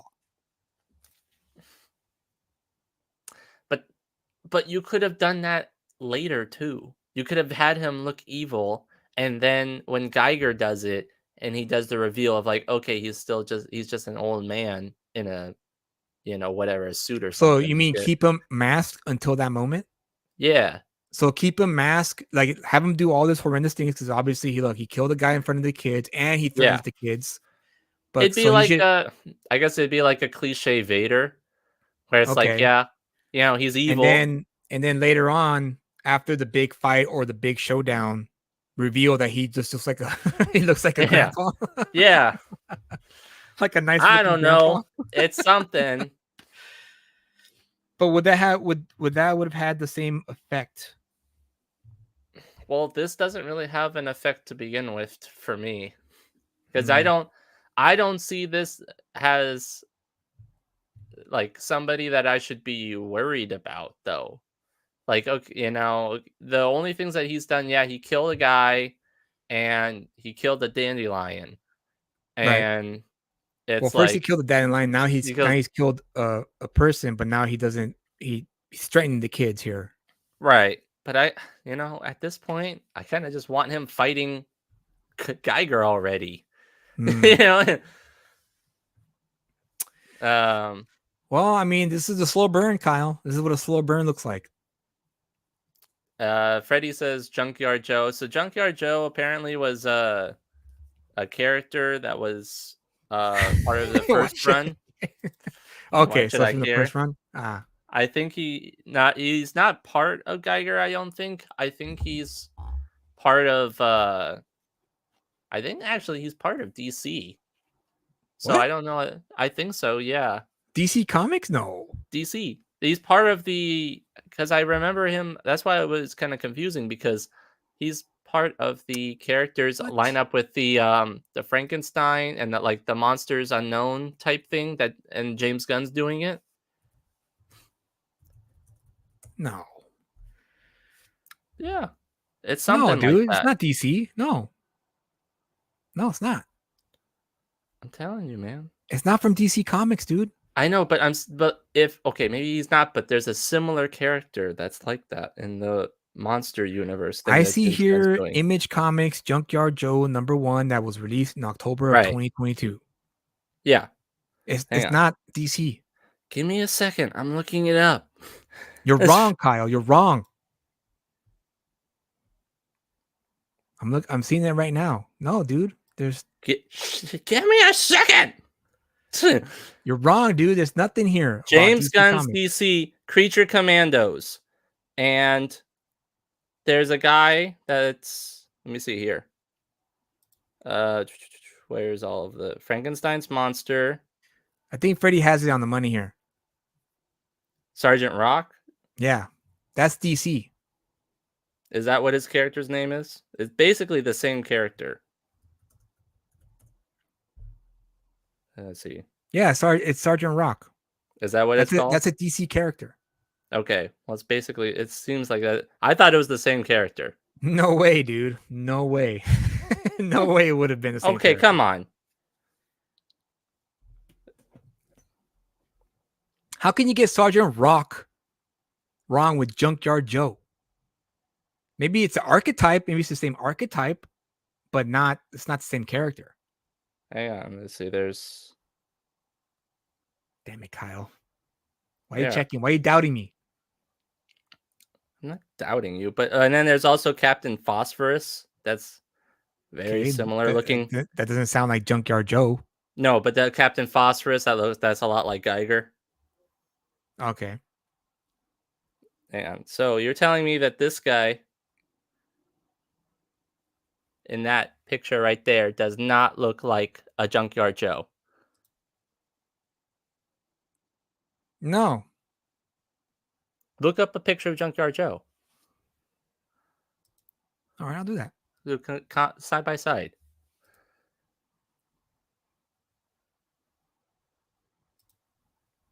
And that this doesn't look like Geiger. Except, Okay, that guy looks like Geiger. Yeah. Yeah. And that's Dr. Phosphorus. I don't know, man. I don't Pull know. up a picture. Pull up a picture of Junkyard Joe. Okay, hold on.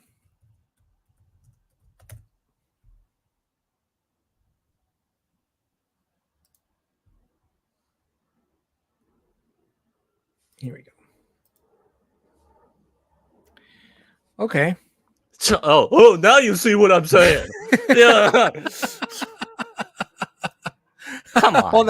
Hold on.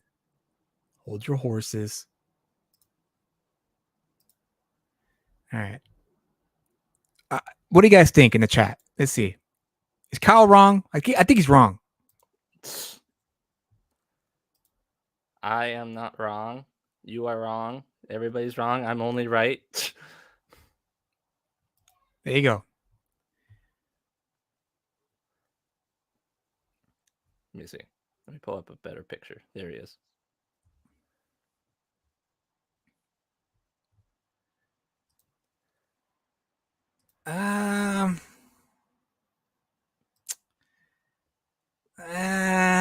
Yeah, I can see maybe a little bit resemblance, but not exactly. Come on, he's got the World War II hat, and it's a robot. He's got the big eyes. I think Junkyard Joe is a pro wrestler. Nah, some person. I think you're talking about. I think you're thinking of Junkyard Dog. That was a wrestler. That was a pro wrestler. Yeah. Okay. Oh, you know what, Kyle? All right. Yeah, that's probably a swipe. That's probably a swipe, I would say.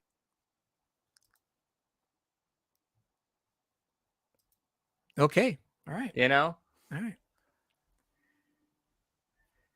So anyway, that's who I thought that was the same character when I first Okay. All right. But read yeah, I just DC with Image, no way. That will never right. happen. Well, that's Never. why I was confused. Okay. I can see your confusion on that. Because I'm sorry. Having two robots that also both fought in World War II in different continuity. You know? Yeah, no, I can see how that would be yeah, I can see that. Okay. All right, I was wrong. There You're you right. go, finally. Took you forever to admit it. Okay. So going back to Geiger issue 2, Yeah. you said the story was bland, it was whatever, which is unfortunate because, like I said, this is the top of the top in terms of comic book creators. Jeff Johns, responsible for what was that Darkest Night storyline, right? The what? I wasn't paying attention. Darkest Night. The Darkest Night storyline. What was it called? The Green Lantern storyline. Blackest Night. Blackest Night storyline. I mean, Flash. I mean, he's responsible for a lot of great stories. He revamped JSA, and that's been that was always a great series. But now that he's doing his own thing, it's just it's like that curse that a lot of these comic book pros who got to the dance, producing some of the best corporate owned IPs, in modern times, they go indie. And they just don't hit it the same as they did when they worked for in Jeff Johns' case, DC Comics. Yeah. Which begs the question, like, maybe there's a thing. Maybe that's a thing where if you are accustomed to writing corporate owned IP characters and you're good at it, because there's always people who are just naturally good at it. But you go indie and you don't deliver the same. It's kind of, it begs the question, like, well, are you just a one-trick pony? Yeah. Because Alan Moore, when he left the mainstream, he did some odd jobs here and there. And he created his own line, the ABC Comics line. Top 10, Tom Strong, Promethea, League of Extraordinary Gentlemen. Right. And all those books were fantastic. Every single one of them were great. And those were new characters that he developed. Yeah. Or you look at Mark Millar. Yeah, exactly. Kick-Ass, Kick-Ass, Hit Girl. Now he Wanted. I mean, those are great stories. Nemesis. So I guess not everyone has the magic touch when it comes to creating comic books. And nothing, not to discount Jeff Johns' work, body of work for DC No, I'm not Comics, saying that. but the fact that he had such a high amount of hype when he launched Ghost Machine with some of the best in the comic book industry, and they're delivering, according to you anyway, like okay work. That's Yeah, disappointing. It's disappointing. I know. It is disappointing, and because like it's not like I don't want it. I love Gary Frank's artwork. I Yeah, mean, it's right, great. It's very detailed and very, easy on the eyes to look at. right. Yeah, But like, absolutely. you know, the story, man, it's just there's nothing to it. You know, Mm, I wish there was more I could say about it, and that's the thing. Is like what I just it's just too generic. is it safe to say it's vanilla? It's very vanilla. Which Keeping is in which is just sad though because it's about a radioactive guy going through an apocalypse. And it's like right. I don't know. Like, granted, again, I haven't read those other issues, so I don't know the entire story of how he became or something like that. But still, it's not like it's growing the universe. I don't. I'm not interested in this universe in this world. Like, okay, why? Like, what's so special about the town? Is it just? I mean, it's a normal town, but like, is there something different about this town that's because it's in the apocalypse that they have a different problem? It's like, no, it's just a normal, you know, uh Robin Hood type character. It's like, okay, well, there's a train. Well, maybe what's on the train? Is it because why are there trains running in this post-apocalyptic thing? Is that like Mad Mm, Max and they're like trying to get resources or something? No, it's just a train. It's like, well, why is this? Why then? Why set it in the post-apocalyptic world if you're not going to do fun stuff in the post? Okay, yeah, he has a two-headed wolf, and that's it. That's the only more supernatural aspect of it. So mm. Unfortunate. yeah, It's very unfortunate. Well, yeah. It's like I said, frustrated because I want to like it. I like it. I want to like it, but it's not giving me so anything to Jeff Johns like. is not giving you anything to like. In other words, Yeah. hmm. So Damn, that sucks. it That does does. suck. It's making me a little nervous about my own stuff. uh, so moment of truth is Geiger. You last week you reviewed issue 1, and I tasked you, like you said, to read issue 2 to make sure it does pick up and if it's worth it, because obviously the first issue, for, as a general rule, for those of you out there, the first issue must hook you. If you don't hook the readers with the first issue, you failed as a writer. That's my Yeah. opinion. Because that's the first impressions. First impressions are everything, right? So Kyle was gracious enough to, okay, I'll read issue 2. Maybe I'll pick up. Maybe I'm wrong. Maybe I'm being impatient. Maybe I'm Yeah. expecting too much. But now we're in issue 2, and it's still the same answer. Yeah. So, Kyle, this is the moment of truth. Is Geiger issue 2 or the series at this point, is it worth the pickup?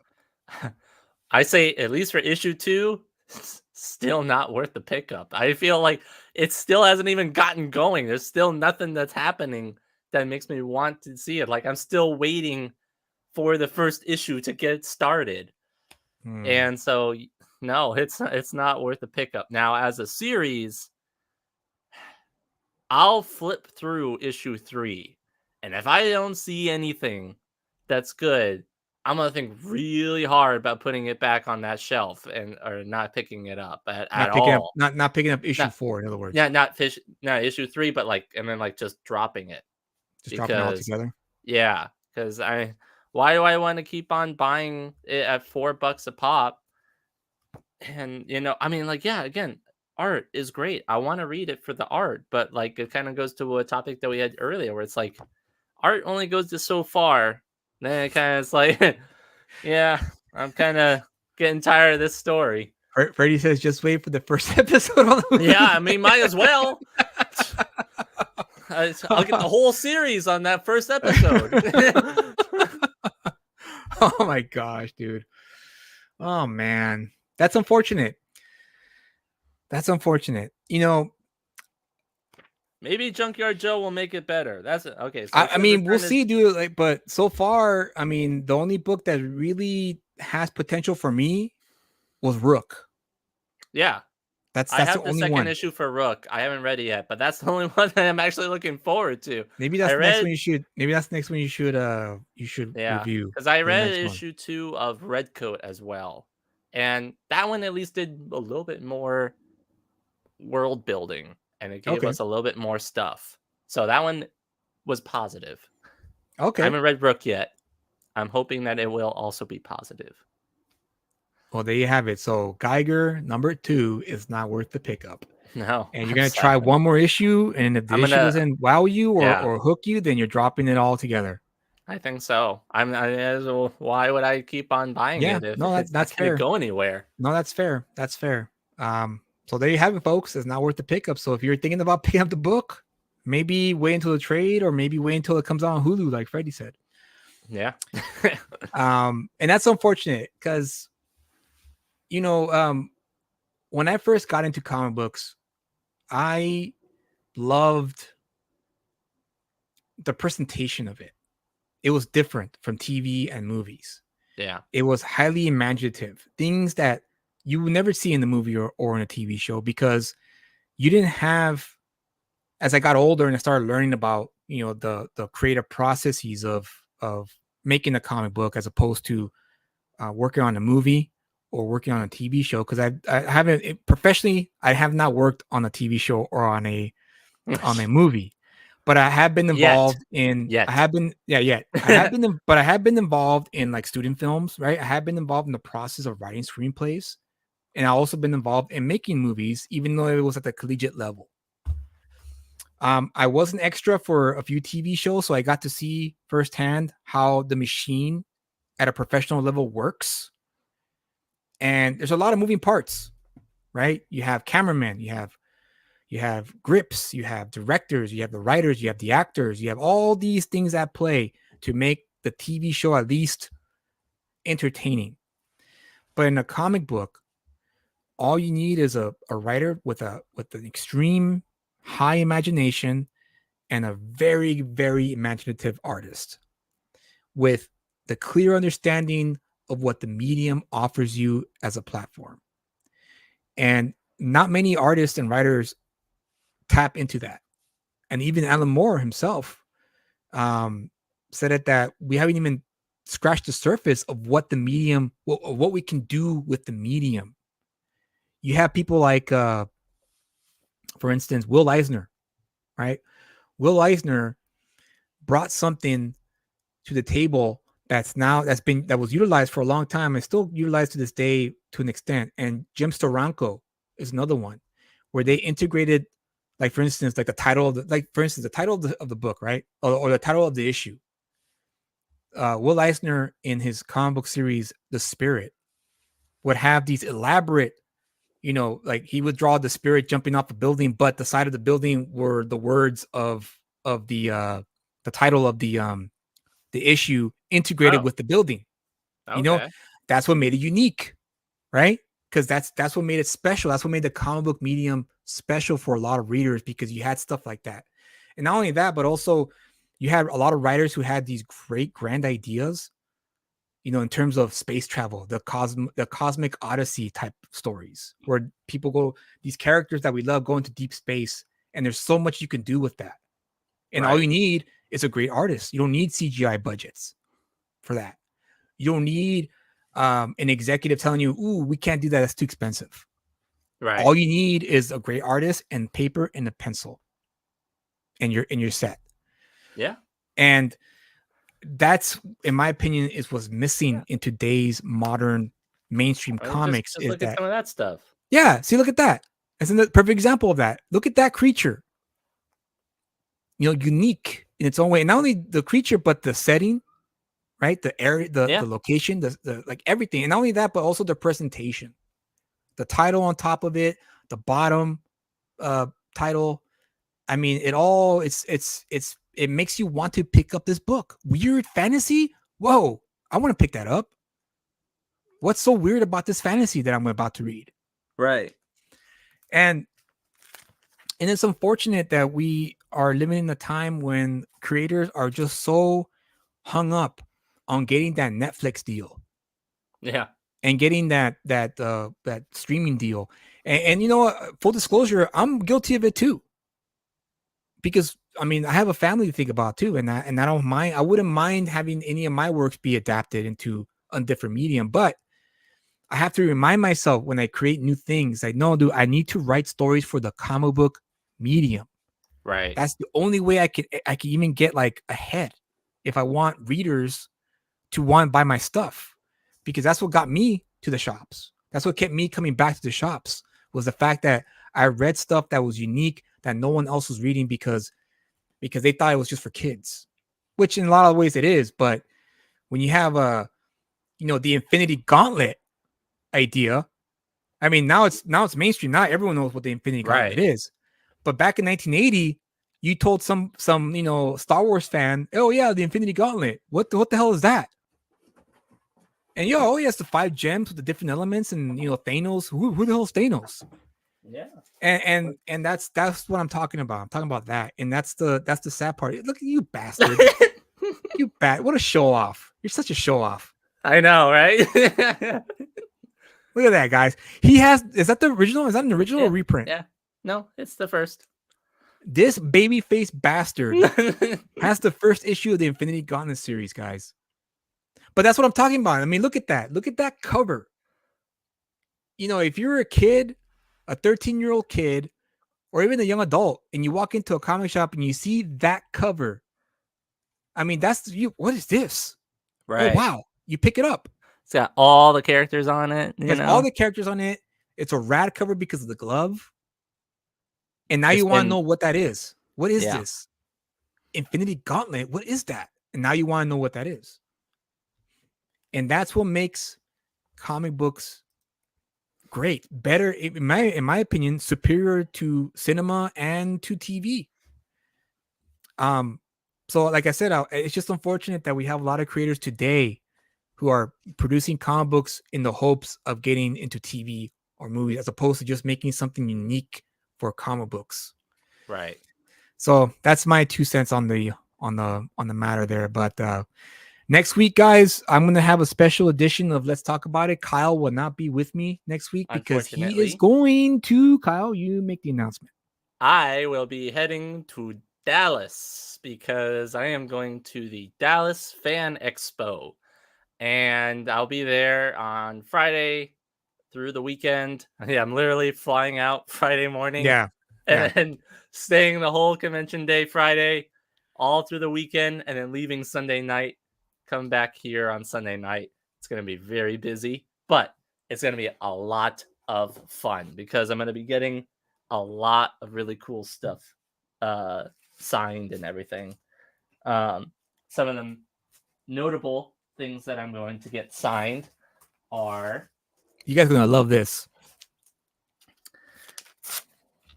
I'm going to get all 4 Dark Knight Returns first prints. Can you believe this bastard? Signed by Frank Miller and Klaus Janson, in the inker and writer and artist. All 4? Yeah, all 4 of them. Make sure you use a silver pen. Silver pen? Yeah. Yeah. So it can stick out more. Right. I mean, or marker. I don't mean pen, I mean marker. Yeah, this one I'm obviously super excited to get. This one, the comic shop owner that I got from said this is about probably like a 9.496 issue copy. Man. And I'm gonna get them all graded as well while I'm there. Because the reason why I was thinking about having them just sign them and then submit them later. But when I was talking in line to a guy at Ontario, he said that he had gotten a Frank Miller signed autograph that was witnessed, and they rejected him because of how sloppy the signature was, What? even if it was witnessed. Oh my And god, so he had to dude. go through this whole process to make sure that it was actually real. And so that's why I'm like, I'm not gonna take that chance of like me submitting it after the fact and then them not recognizing it. I'm just Right. gonna have them do it right then and there. So yeah, I'm gonna do that. And then I'm gonna get, I'm gonna get a lot of stuff, but I'm also gonna get Jeff Loeb to sign my Long Halloween #1. Man. I would have liked to also really have Tim Sale as well sign it. But unfortunately, that's not Yeah, possible. he's left us, unfortunately. Yeah, which I would have really liked to meet him because obviously the artwork is just phenomenal Yeah, that he's done. absolutely. No doubt about it. And then I'm gonna get Sean Gordon Murphy, and I'm gonna get Adam Kubert, Steve McNiven, Sam De La Rosa. Also, I'm gonna get Eric July. I'm gonna get my Oh, no. Iceland. Hey man, if you want to get that's a nice surprise. Woo. And then let's see, just a bunch of other stuff too. So I'll be posting on my social medias and everything of what I'm gonna get. But the main ones that I'm mainly gonna get is the Dark Knight Returns and the Long Halloween. Amazing. Simply amazing. So next week I will still have the show on, but I will have a guest with me, and we're gonna have the same format, which is I'll think of a topic, and I'll have this guest come on with me, and we'll do the same thing that Kyle and I have. Only difference will be is that it won't be Kyle; it'll be someone Yeah. else, And therefore it will suffer because it's not me. Well, I mean, yeah, it might suffer. So I don't know if it's worth the pickup. Might even be a thing next week. So maybe I'll have the guest on whoever I decide to be the guest, have them do a review of a book they picked up and see if they're open to doing that. So hey, that'd be cool. That'd be cool, wouldn't it? Yeah. So thank you, Freddie. Thank you to all the people who showed up. Some person, I know you maybe have been watching from the shadows, so thank you for coming on. Freddie, of course. Oli, it's always a pleasure. Dionysius, he had to step out, but he was here, stop by, say hello. So thank you for that. I think that was it. I think that's all who responded or chatted with us. Freddie, Oli, yeah, I think that was it. So yeah, thank you guys for joining us tonight. We, like I said earlier when Kyle was gone, we want to have this to be a place where we can discuss things and have different opinions and be okay by the end of it and not end up killing each other for it. And I want this to grow. We want this to grow, and we want more and more people to come in here, and we want like-minded individuals to also join us. So if you could please hit the like button, subscribe to the channel, and also let other people know about the show. Let people know, like, hey, if you guys want a break from shit talking posts or shit talking, live streams, point them to our direction and let them know that we still kind of give our opinion, and we don't like everything, but we at least give our informed opinion as to why something's not working, like as you just saw with is it worth the pickup. So I'll still be here next week. Hope you guys will join me, even though Kyle will be MIA because he'll be in Dallas. But when he comes back, I'm sure he's gonna have a whole bunch of stuff to show off when he comes back. The week after. Lots of that and stories comparing it to all the other conventions, because this is the first convention that I'm going to do outside of California. Yeah, also do this for not just for me, but for the chat as well. Get some intel in terms of like how the business is like in Texas. Maybe you could talk to some vendors there and say, hey, what's the business like here? Are you guys selling like hotcakes here? Like what's selling the most? My local comic shop guy says he thinks he knows some people that might be over there in Dallas that he used to know, some vendors. And so he might tell me about them and I might go chat with them. Awesome. There you go. So you get some intel for us and find out exactly what the market's like over there in Dallas, and to see what the scene is like over there, because it'd be interesting to find out. Because I know in Orange County, it's hit or miss. It's hard to tell. Yeah. Because so many shops have closed around here, but some are still open. I just haven't had a chance to talk to them myself. But yeah, that's it. I'm looking forward to it. So before I go, like I said, I always surf the internet to find interesting things. That's just my nature. I like finding interesting things that are funny, thought-provoking, or just plain old, just I guess interesting, whether be it a political post or a viral video, whatever the case. This week I wanted to share this. It went viral. I'm sure you guys have seen it. It made the rounds.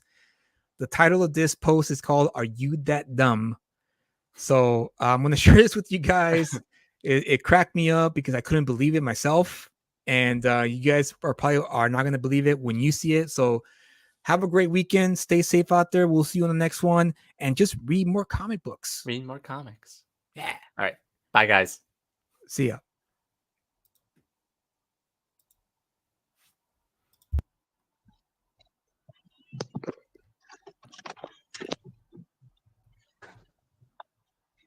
You stationary? I'm pulling in right now at this second. Yes, I am. All right. What are we doing? Your Honor, we are respectfully requesting an adjournment in this matter, up possibly 2 to 4 weeks if the court would allow.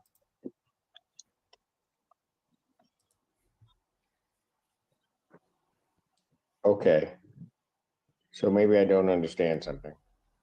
This is a driving while license suspended, That is correct, Your Honor. and he was just driving, and he didn't have a license.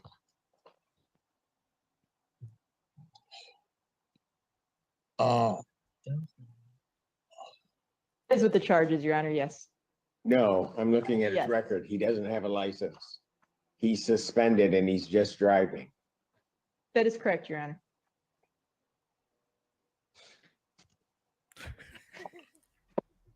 oh.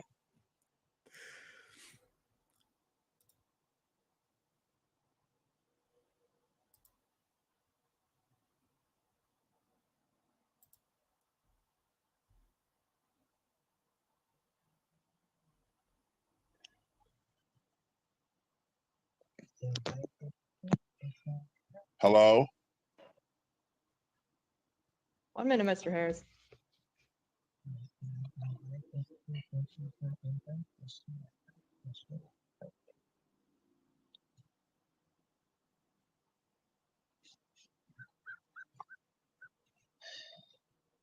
I don't even know why he would do that. So defendant's bond is revoked in this matter. Defendant is turn himself into the Washington County Jail by 6 p.m. today. Failure to turn himself in will result in a bench warrant with no bond.